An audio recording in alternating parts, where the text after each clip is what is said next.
Well, it's no doubt we all want the best for our furry friends, but sometimes even the smallest mistakes can lead to big emergencies. And so this morning we are grateful to have Dr. Erin Brown here to share 5 essential tips that every pet owner needs to know to keep your little one safe, healthy, and far from that emergency room. Dr. Brown, thank you so much for joining us. It's a big topic. So excited to be here. It is. They're family members. We got to take care of them. We know so many people feel that way. I'm curious, before we dive into these tips, how often do you see pets in the home needing emergency care?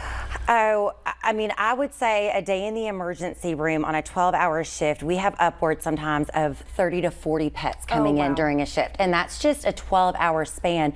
So it's getting busier and busier.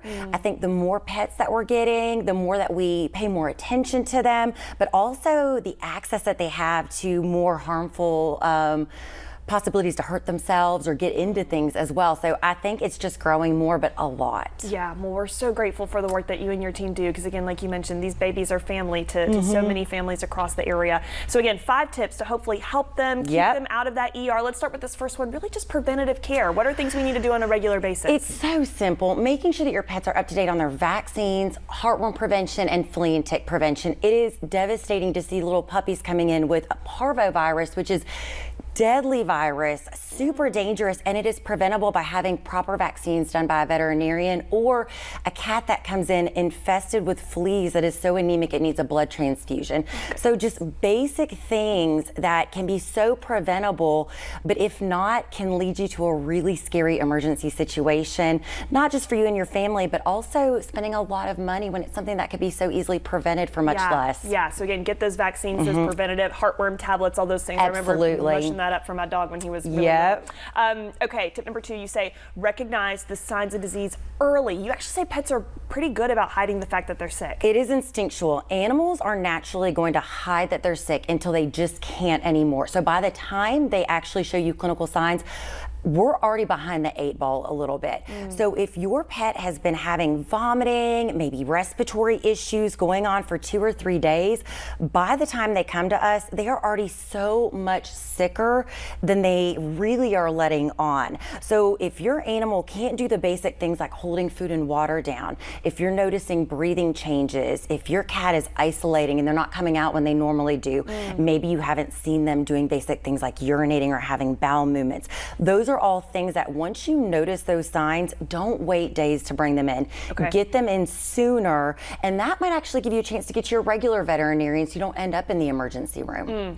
So again, being so aware of those little things, and you know your pet, right? I think so many better pet than owners, anybody they know else. This dog is not acting like he normally would, and so get that care immediately. 100%. Okay, tip number 3. This is something I wouldn't have thought of. Remember, though, all pets are not friends. Yeah. Okay. So I think in our magical world, we like to think that we're in some Disney movie and that everyone is frolicking through a field holding hands, that's and my mental picture rabbits and cats are snuggling together.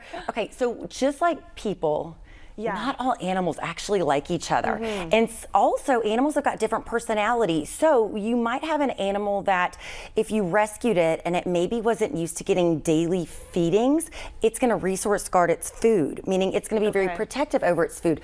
Probably not the best idea to feed your animals right next to each other. Or you might have animals who are particular over their treats or toys. A big one is even people. So some animals, especially my little tiny ankle biters who we love so much, who they're being held all day and snuggled. If you've got a dog that comes up and gets close to their person, it could potentially instigate a fight. And so just recognizing that they're not always going to get along, trying to prevent situations that they might get into a domestic dispute, if you will. And if they do, and if there's wounds, they need to get to a vet clinic immediately. Yeah, again, just knowing that, as you said, they're like people. They're not all super best friends in this happy world where Bambi lives. Not really. We know what happens to his mom. Okay.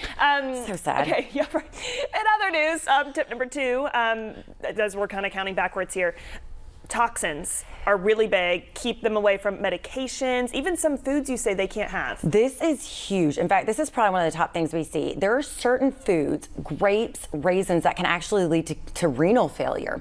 You can have red onions that cause them to lyse their own red blood cells.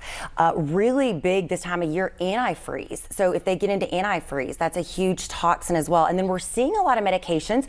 Something that's super popular would be like over-the-counter CBD products, maybe with THC THC. So we'll see a lot of animals coming in that have gotten into some, maybe legal things like that cause them to have now neurologic issues like seizures.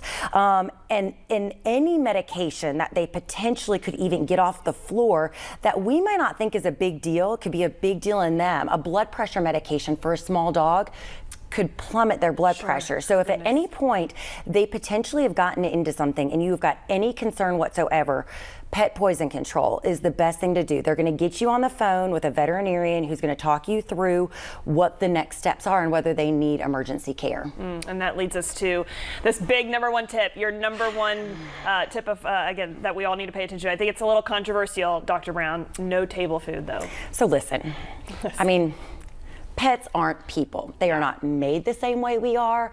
They are not built to digest the same things we are. Great examples would be pork products. Dogs and cats don't necessarily have the enzymes they need to digest certain proteins like that. Dairy. Also not great at digesting dairy, and a little bit at a time might not show an effect, but over time the body is going to be like, I am done, I cannot handle this anymore, and you're going to end up in the emergency room with an animal with pancreatitis or gastrointestinal issues. And then there's the I've left a sock on the floor, or definitely getting into the trash can. And the amount of times I've had owners come in and they're like, no, my pet never eats anything, and then flash forward an hour later when I'm in surgery pulling a sock out of its intestines. Like, au contraire. So yes, that is in fact not true, but making sure that we're limiting the table food to what is veterinary approved. I mean, things like baby carrots, and that's okay. But trying to stay away from things that are higher fat, that they don't have the ability to digest, and then also being very cognizant about keeping things like trash cans locked up, things off the floor, especially with puppies, and if they start tearing apart toys, throw them away. So, because they're going to gut that squeaker out. And where do you think that squeaker's going to end? Oh, not in a good place. It's not. Dr. Brown. No, it's not. Dr. Brown, thank you so much. Those are all 5 great tips. We are so grateful for you and just for the practice that you and your clinic provide. So again, these are 5 ways to protect your dog. We will have them also on our website. But for now, Dr. Erin, thank you again so much. We're so grateful for you. Absolutely. Thanks.